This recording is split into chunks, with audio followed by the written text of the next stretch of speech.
Ayon kay Congressman Leandro Leviste, nasa binansagan din Capral Files Can I tap? ang ilang si Senadora Loren Legarda pero wala Alright, try yourself. nakatutok si Mav Delgado. Parker, stop doing that. I need to say May it. mga nag-aalalang hindi na maisisiwala kung ano man ang alam ni dating Public Works Undersecretary Catalina Cabral tungkol sa flood control scandal. Pero lumalabas ngayon, may iniwan na record si Cabral. Listahan ng mga mambabatas na may mga proyektong pinaglaanan ng DPWH budget.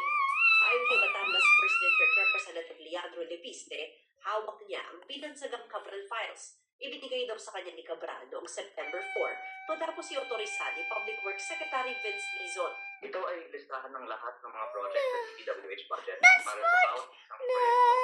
May nakalagay na proponent at saka iba pang mga notes. I'm sorry, Parker. Sa listahan ito. Handa rin sa isang publiko ito kung payagan ni DPWH Secretary Vince Dizon. Pero sabi ni Leviste, mas mainam daw kung DPWH mismo ang maglabas ng listahan. Pati raw ang nanay niya si Senador Loren Legarda nasa listahan.